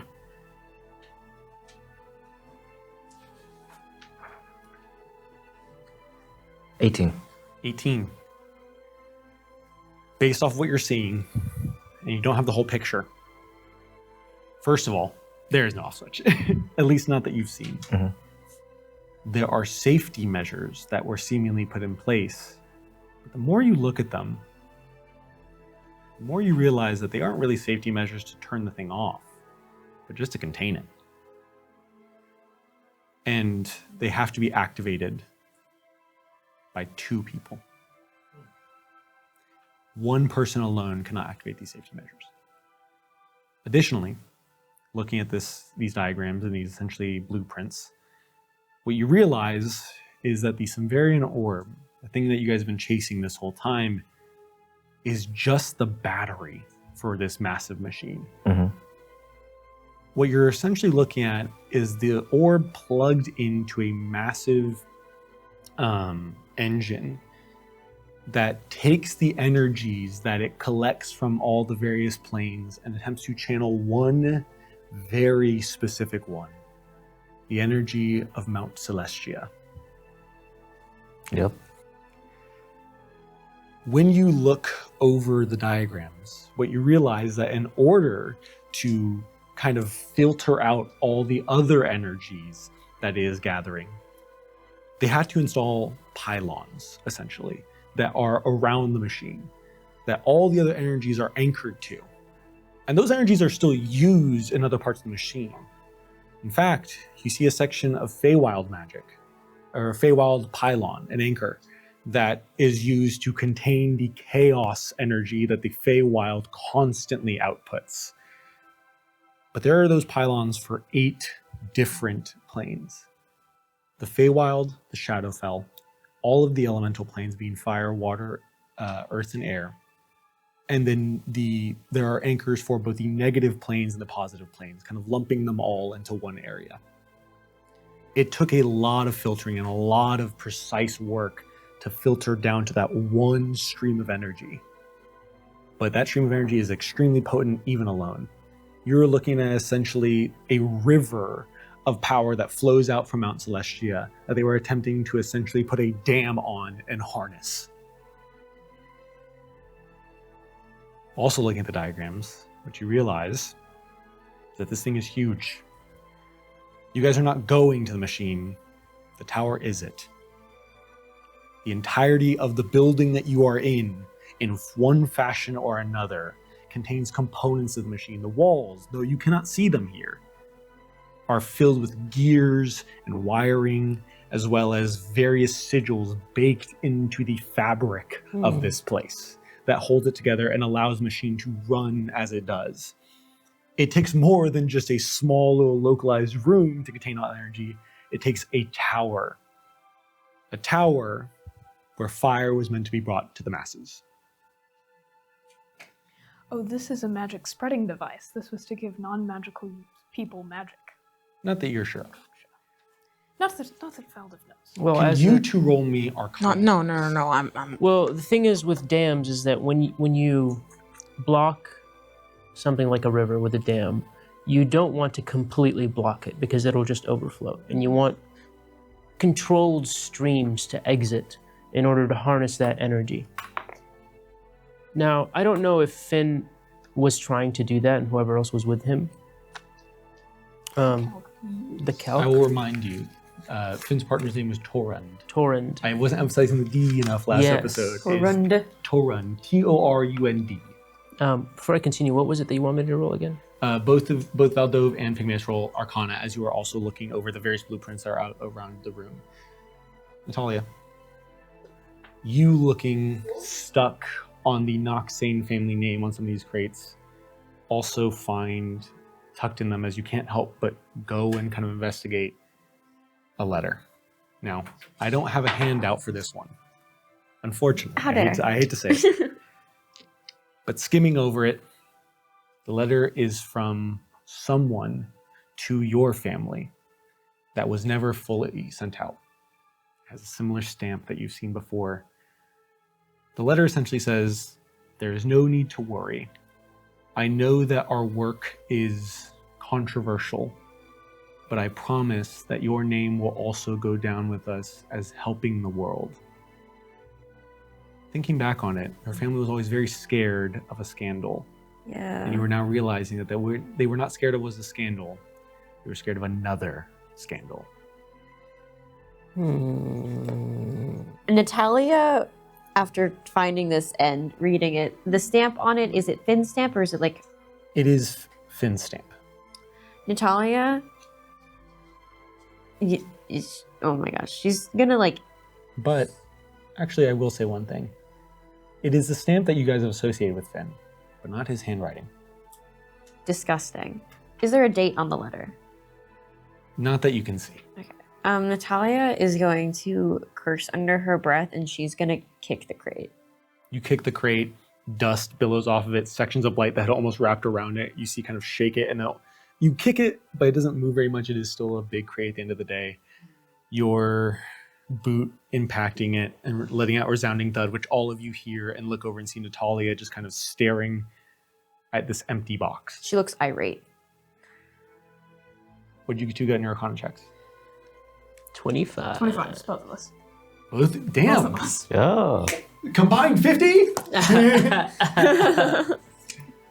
50? You guys look over these diagrams, and while Kai is looking at the machinations, at the various ways that the machine operates and the way the gears turn to make everything happen, you two look over the magic, like over the ways that it interacts with things. I'll start with Pygmaeus. You are not a formally studied wizard.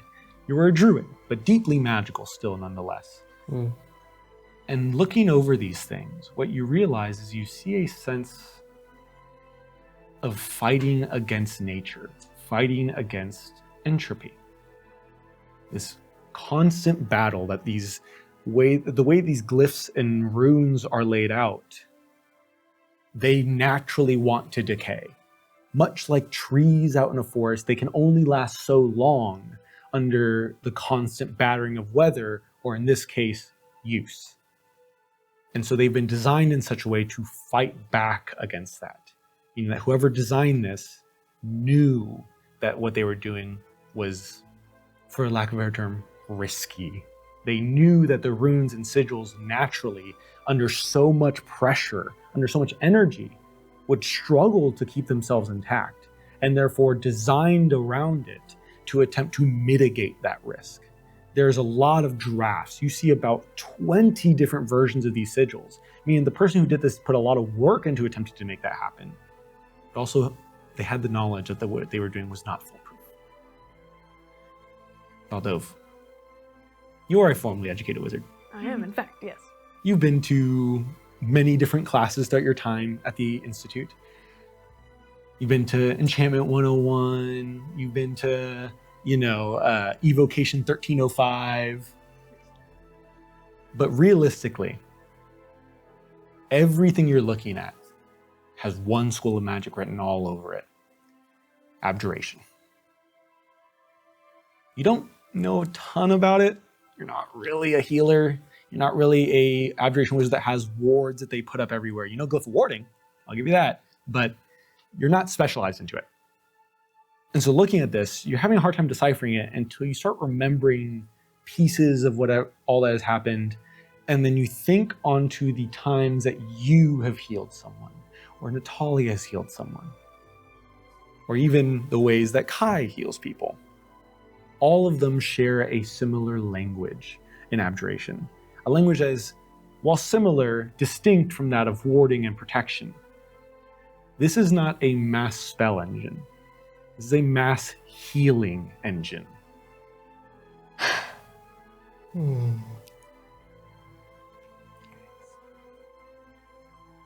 What this device, with all of your knowledge put together, and especially looking at the diagrams, was designed to do was to heal the masses, was to bring people back to a point where they can live their lives and hopefully Not have to worry about the ailments that befall mortal men.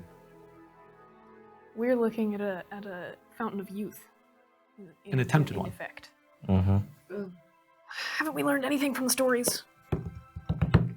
They look up, whoever did this looks up to someone like Prometheus. I don't think they did.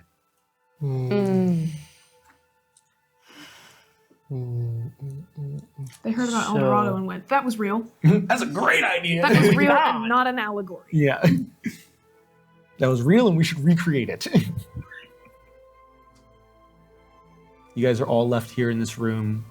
You two looking over those documents. You looking over blueprints. Talia stuck staring at a crate. And Arya. Who knows none of what's who knows going on. None of what's going on. Looking towards the stairs of the next, or towards the stairwell. And seeing more blight. And to some degree, a path that you were always meant to travel. The memories flicker by of your faith, the pressure, the constant insinuation that you were meant to be something greater, and the crushing disappointment when you were told you were not. Greater? Sorry. PTSD. The room is quiet, the hum of the machine, all that surrounds you. And every once in a while, just a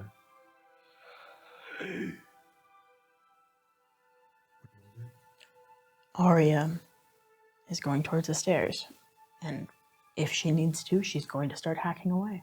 You will absolutely need to. And this will take a little bit of time as it is so interlocked here. It's not enough to cut away a section of the bite. You must cut away essentially the whole stairwell, remove the curse from its roots to get past here.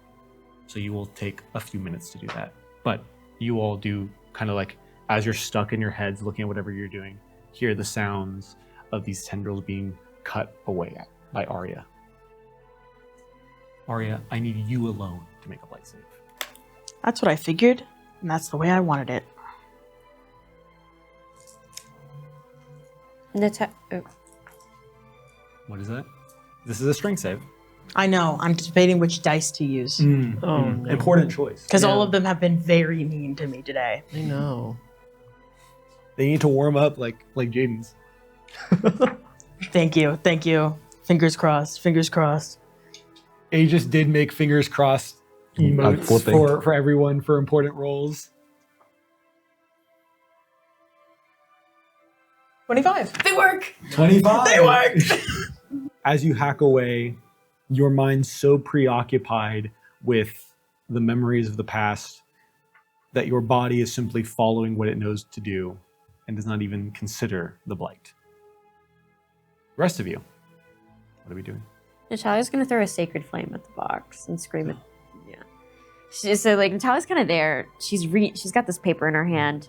Everybody else is a bit distracted, and she just looks very angry, and like her hands start like trembling. She's kicked this box and then just kind of really unnoticed. She's not very strong. And she's gonna kind of like the paper's gonna like kind of crumple in her hand as she takes a deep breath, and she's gonna say, "It's not fair!" And she's gonna throw a sacred flame at the box. There's no need to roll for this. Yeah, no. I mean, I believe it's a save anyway. I don't think the box can really make those. No. As you throw the sacred flame at the box, it is slow to start.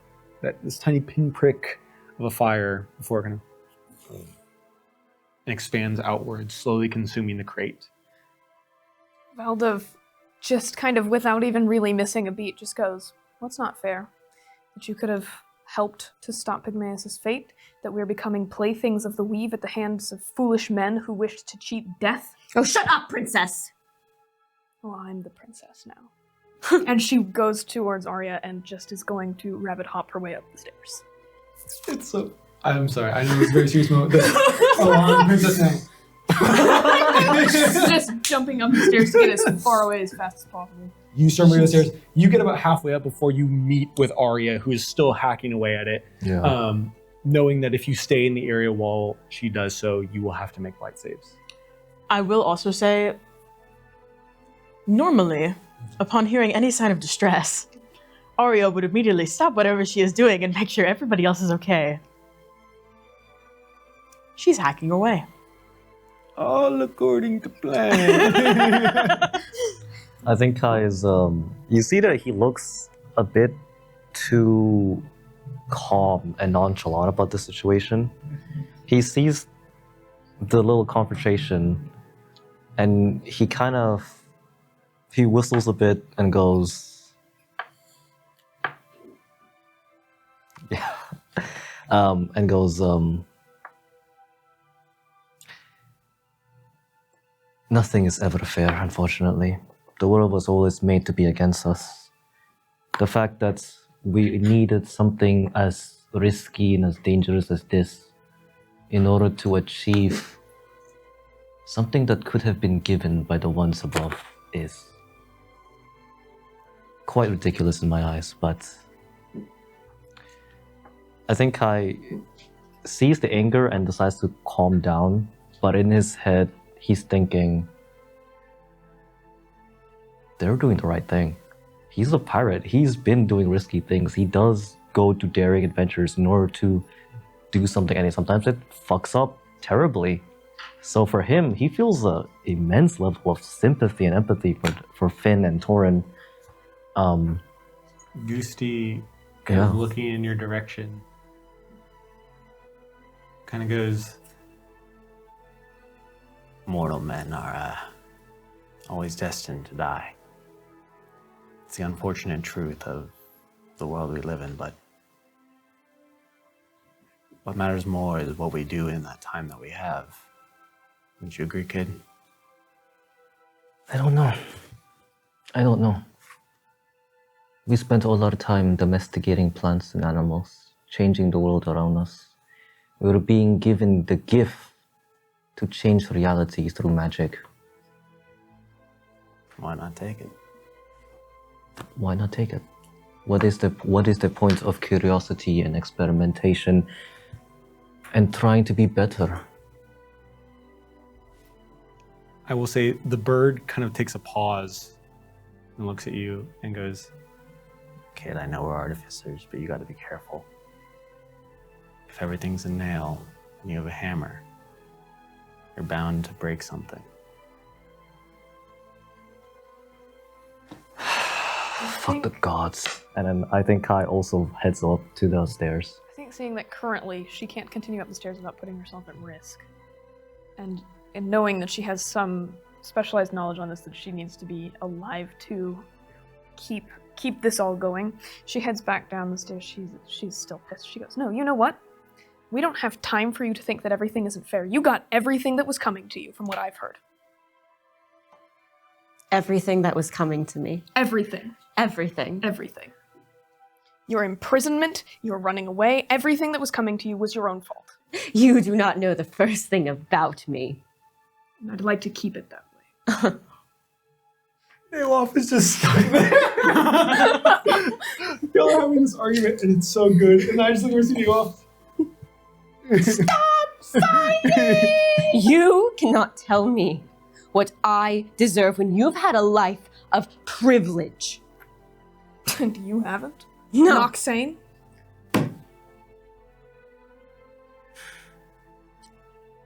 Tuesdays and Thursdays. I was drilled after tea on everybody in Greyhawk, every noble family. That's why I know your address. That's why I know everything. Oh, and that wasn't fair to you? What'd you get to do? Things you enjoyed? What, you're mad because you can't study your fun little hobby anymore? My life was almost taken and my family did nothing but blame me. They set me up, and when it didn't turn out the way they wanted, it was my fault. I have scraped by. I have lived my life doing everything I can to survive. No thanks to them. Well. And now I can't even run away from the stupid city that they're in because they helped make this. Not my fault you couldn't live up to expectations. Expectations. I exceeded in all my classes. I was an opera singer. I secured the engagement that they wanted from me. And yet, here we are. As you two are saying that, Mint, anyone? Arya reaches finally next level. Or More your- importantly, yes. how loud are they being? Can Oh, Arya very still hear this? loud. Okay, Arya can. Yeah, well, Okay. Valdo is being loud but stern. Natalia is yelling. Natalia's crashing out. Yeah. You know the whole thing about expectations and not meeting them and everything that was just said? Arya's going to waste a rage just out of, like, she's physically incapable of keeping it in. As she's going to swing her halberd, and it is going to do thunder damage on this last strike to break through to the next thing. And so she just grows, slams her halberd down, and a giant boom. You all are arguing before the sound of a thunderous burst from upstairs cuts you off as you feel just a little bit of the tower shake. And Arya, you are now looking into the next room as not only were you getting close to it anyway, the thunder burst that last bit of blight into the next floor, this third floor, as you look out and you see... Well, wait, we'll get there. You three, especially Pygmaeus and Kai, or you four, your argument is cut short by the thunderous burst. What are you two doing during all this? I guess no one wants the mint. I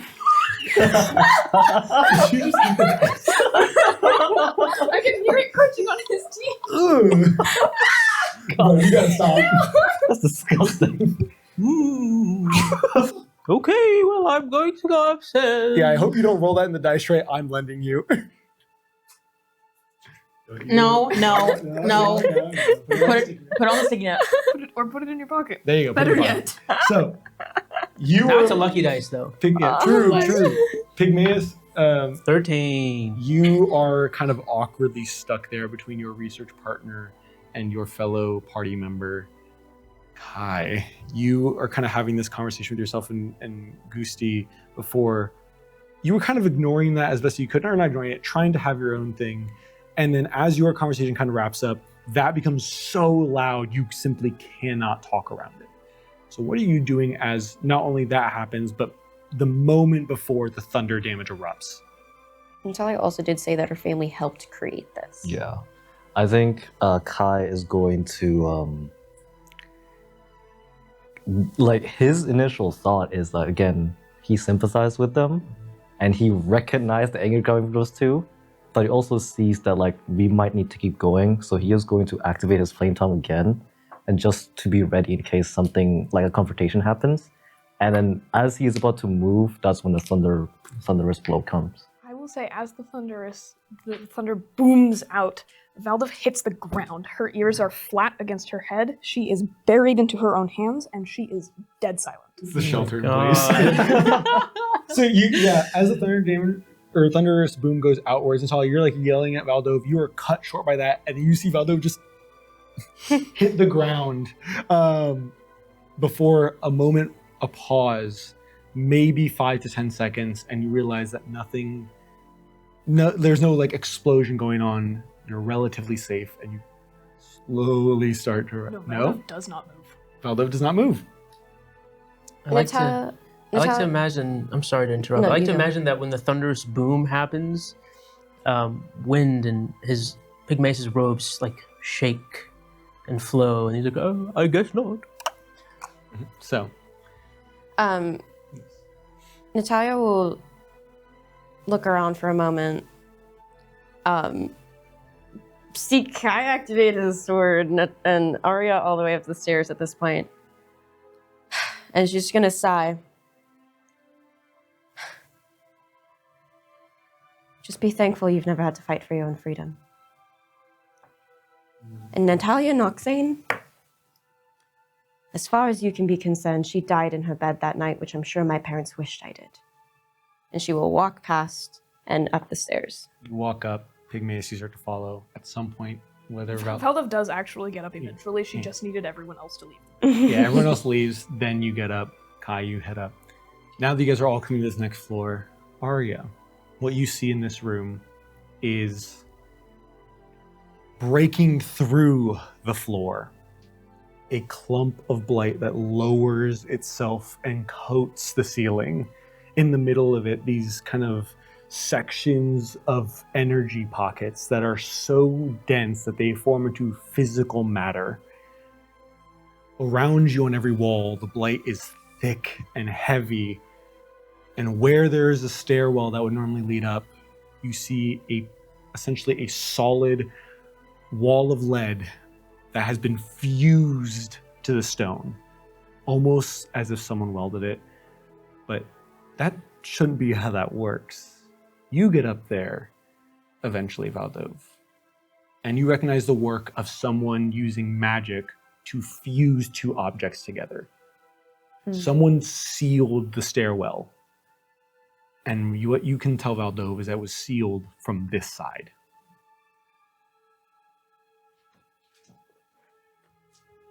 Looking around, you all see this is another small storage room. It's got a couple of pieces, like one or two tables, but for the most part, there are machinations all around you. Kai, this is strange in that you would love to sit and take it all in, but the constant humming of the machine reminds you you are as close as anyone has ever been to this thing. There are massive pipes and tubing that have sigils carved into their metal. You can see sections where there are like almost what look like switchboards, but instead of being like breakers and switches, it is arcane runes that you can see flare in different patterns all around it. On the floor around you, there is a massive sigil that spans the entire width of the room that has interconnected and woven pieces of what can only be described as fundamental magic. Although you recognize this as like the most base form, it is what the like sigils that all magic are built upon. It is the sigils that represent the ley lines of the weave. Energy here is being gathered as much as it can be. Everything in this room points upwards towards the center of whatever's above. And above you, you see just barely through the small cracks in the thickly overgrown blight, bit of this greenish light that emanates outwards, barely poking holes, pinpricks of light, almost like miniature spotlights, onto the ground in front of you. As you get up there,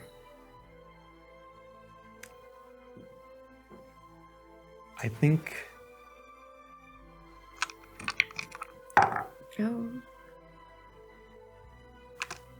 Of course. Although, Oh dear. in your head, you hear a familiar voice. Oh dear. Whatever you have seen, you must trust me for 10 minutes.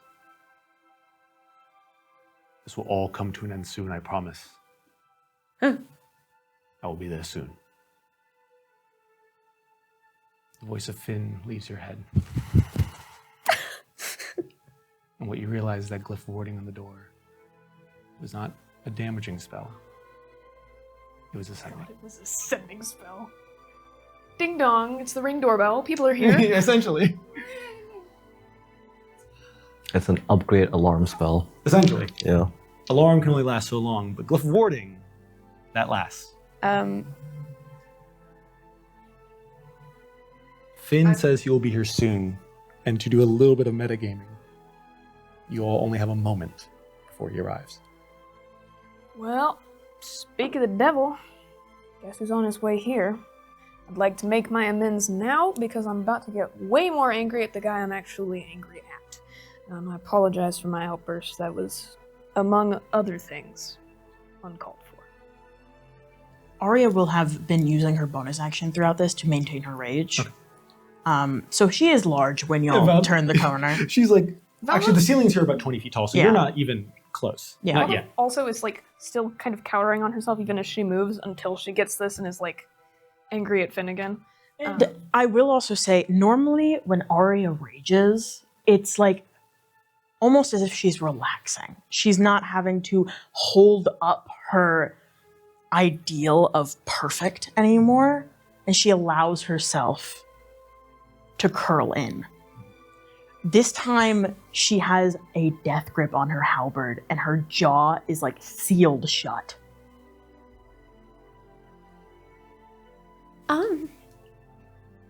And she's just heading straight towards the lead door. Natalia, at this moment, I have some brains, but I'd like to make a religion check seeing this big glowy thing, because I've been feeling this thing from above. And she's gonna kind of pray for a second. Okay. And just kind of like think inwardly, my graceful twilight, watch over me by moonlight, for my path is in the stars. Give me a religion check. Oh. It's a 22. 22. You don't get a response. Well, she never responds. You get this. Not to Natalia. You get this feeling of almost as if you've been talking to something your whole life through a door, and it's finally been opened. Huh? Crazy. This, what almost feels like a hand on your shoulder, and this push to twilight is the time that many people seek peace. It is a time that is often associated with inner thought, the stars. You are getting that feeling that no matter what may come next, you will find your twilight soon. Oh, why? Okay. Natalia You is also, Ooh. I'm going to cut you off here, Uh-huh. do hear a voice that comes afterwards, almost like someone shutting the door. You hear a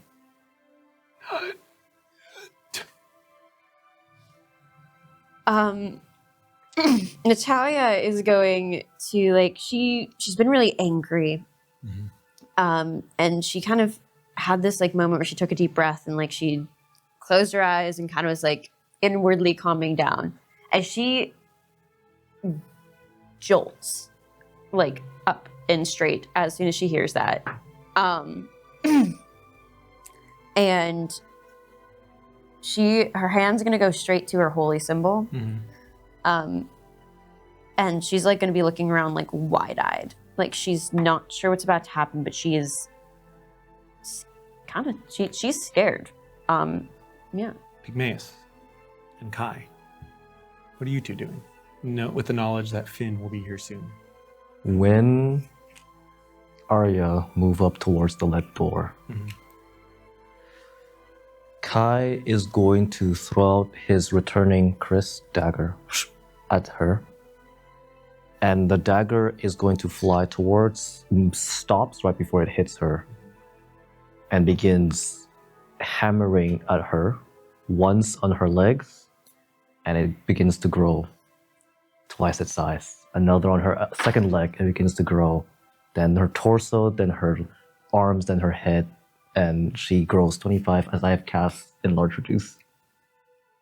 Arya is finally a truly giant animal. As you are now having to like crouch just a little bit underneath the ceiling here, even a little bit further as the blight kind of is at the ceiling. And while you're not uncomfortable with it, you're still doing your best to not always be in contact with it. And you get to this lead archway essentially. Yes. Your handbook, please. Yes. Oh, as Natalia's panicking, I think she would cast guidance after feeling that push. Like Yeah. she'd feel guided. You get to the door. Pygmaeus, what about you? Pygmaeus is a bit lost in thought. He's trying to wrap his mind about everything that he's seen. He waddles a little bit towards the door, and he mutters, but not in a way that he's trying to hide it, but just like he's not trying to make everyone listen. And he says, "Never have I felt so deeply at one and at the same time, so deeply detached from myself and so present in the world." And to him, he understands that we are ignorant of what this machine can and can't do completely. Mm-hmm. And as much as we hate Finn and see him as the source of this problem, he speaks out loud and says, "Friends, should Finn show up at any moment soon, please, I beg of you, do not act so rash. Take a moment and take a deep breath. Let him explain what he can explain. Let's understand how to deactivate this machine." He has a lot to explain. "I understand, but please understand this. Revenge is not justice. We must not act so hastily, lest we doom everyone." The old man sharing some wise words. His fate. I am level 18 in wisdom. Level 18 in wisdom. Valum at his words actually does put her spear away. Kai is also going to call upon Pagusti, both the mule and the bird, and he'll telepathically ask him, "I am going to need the one back." Gusti just kind of goes, what am I supposed to do then? You can hit without the wand. I gave you the ability to shoot out little zappy thingy Yeah, with your but eyes. the wand doesn't drain me as much. Give me my... And then I'm going to try and grab it. Tries to fly away for a second, but you grab it from him. And then I am going to use my bonus action. And I am going to drain it and gain back level 2 spell slot. Ooh, nice. I forgot that was an ability. So, with that, there's a moment of pause, and then a flash of light. Almost like a rift being torn in the fabric of reality. You watch as a crack appears in the air before it kind of rips open. And from the other side, Finn does not walk out, but instead stumbles out and collapses to the ground. Kind of stands up. What you see is in stumbling, he has this with him. Oh my god, I just bumped my mic. He has this bag with him. As he stumbles, you see some scrolls kind of pile out. Don't you do it. You see some scrolls kind of fall out before he kind of pushes them back into the bag and stands up and he goes, "Please, a moment." He knows very well that you all are likely to hate him at this moment.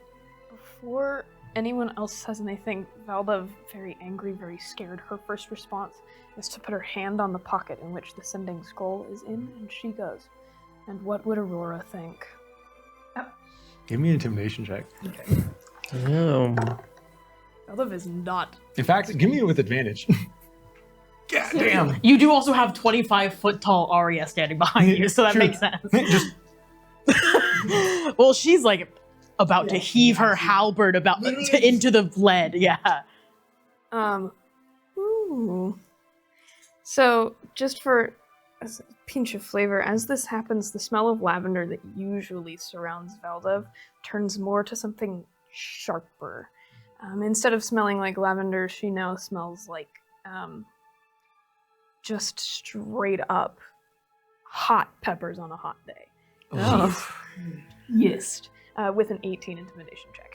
You see Finn does his hand start to shake a little bit, kind of wavering in the air just gently before he kind of like almost pulls himself back. When you first met him, Finn exuded this level of knowledge and confidence. Here, what you find is when he came through, clearly a desperate man. But upon that intimidation check, you actually see a little bit more of the facade fade. And behind the desperation, more regret than you could ever see in a person. Kind of looks at you and goes, I know. A moment to explain, please. He carefully and slowly opens his bag, pulls out a scroll, and goes, I'm just casting major image. Opens it up, reads a few words, you see the scroll burn away. Before what can only be described as essentially a flashback appears before you all. Movie in front of you. version. Get Is the it black and popcorn. white? Get the popcorn. Major image is in color. What you see is two men, Finn and Torrent, working together hand in hand, Torrent the artificer, Finn the wizard. Currently, you see Torrent hammering away at the machine. You see Finn drafting up sigils and glyphs. In the background, you see Aurora playing with a little bear. The scene goes on for quite a bit. Days of work, months of work. You see their hair grow and get cut, grow again and cut away. You start seeing lines appear on their face. Torrent less so. Torrent looks mostly the same throughout, but Finn starts showing signs of aging. And so does Aurora slowly grow up. Finn is human. Finn is correct? human. Quote unquote, as far as we know. Okay, cool. Yes. So, you also see Aurora in the background with a small bear. As it continues on, Finn starts to show signs of aging. Wrinkles just barely forming on the face, hair starting to show that slightest hint of the salt and pepper you now see on him. But Torrent, not aging quite so much. Still a little bit, but not nearly to the same degree that Finn is. As it continues on, you start seeing the machine, the tower, slowly being built up bit by bit. They came here together, and when they finally managed to get everything working, when they finally finished their design, they were proud. They were more than ecstatic. Not because they had achieved something great. Yes, there was a level of pride in that, but more so because they, for many people, would ignite a path forward where illness, where death, where things like aging aren't as much of a problem, where a mass heal engine can keep the citizens of Greyhawk, keep the citizens of the Flannies healthy. Especially to someone like Finn, a human, surrounded by races that live hundreds of years, stuck with only a finite amount of time. You see the image continue to shift and change, the wisps of the illusion constantly kind of drifting around each other, until eventually you see the day they turned it on.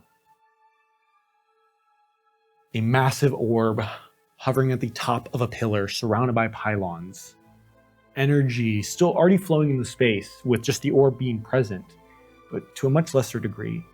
No signs of tendrils or vines, no blight in sight. But finally, when Torrent goes to a small switchboard of runes and takes out his tools and kind of does a couple things, Finn going to another area and pressing the last sigil into place, you hear the hum that you hear now, the of the thing finally coming to life. For a moment, you see the wrinkles on Finn's face become shallow. His hair ever so gently pulling back into its full kind of darker color, away from the whites and grays. Till eventually, you hear this kind of start rumbling sound. It's shaking. The tower starts to itself move. And then above the orb, you start seeing rifts, tears in the fabric of reality form, breaking apart. The very thing that holds the world together, coming undone and unraveled. You see both Finn and Torin look at each other in horror, knowing that despite all of their work, despite all of their efforts, they could not contain the vast amounts of energy that are beyond mortal men. And you see both of them share a look of uncertainty. For the image continues to move. Now there's no sound here. What you see next is an argument amongst all of the chaos around them. Finn and Torin start going back and forth. At first it starts kind of gentle, where they're trying to talk to each other about what's going on, until eventually you see Finn say something and Torin clearly be taken aback. With a passive perception of 17 and 18, Pygmaeus and Natalia, can't read lips, but you can gather that what Finn is saying is they need to destroy it. Torin disagrees. Finn runs over to the safety mechanisms built by Torin, the man that was supposed to prevent all this from happening.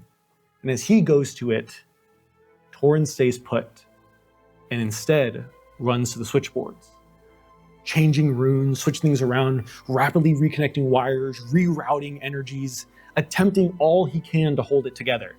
Finn screaming at him the whole time. And then a moment comes where for the first time, the blight enters Greyhawk. Stones underneath the pillar fuse together. Sections of the walls begin to return to their original forms, away from carved stone into basic rock. This machine that was designed to heal has taken it too far and started to bring things together in an attempt to make one unified, healthy thing. They yell at each other.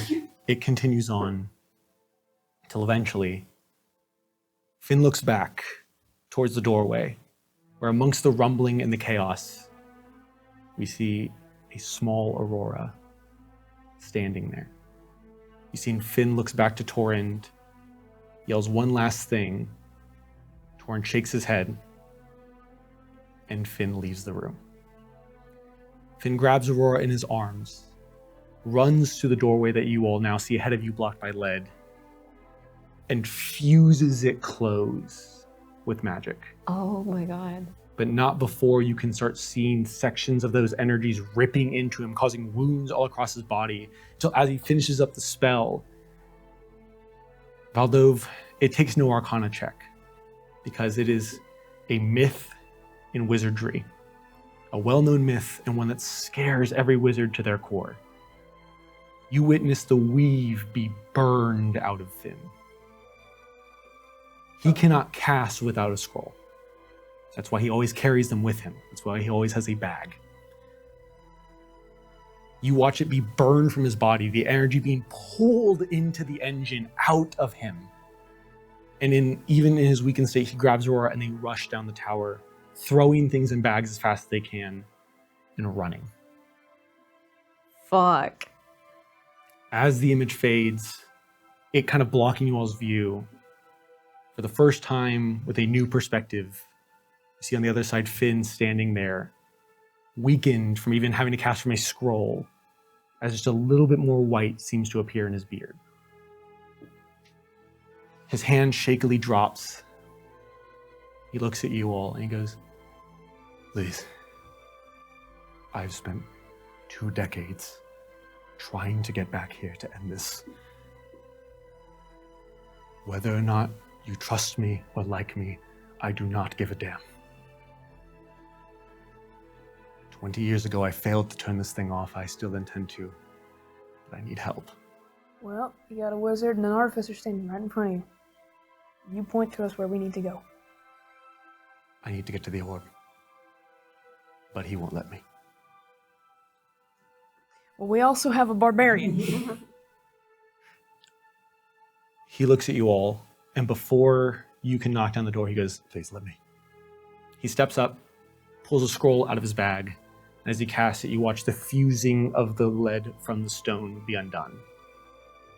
And the lead drops, revealing a stairwell to the next floor. The last and highest point of Prometheus Tower, where you all ascend to fight the heart of the Blight. Torrent. And that is where we will pick up next episode Oh my gosh. in the second half of our finale. In our final episode of Project Crit. Guys. Damn. Guys. It has been a pleasure so far. I got a little bit longer. We'll see you all next time.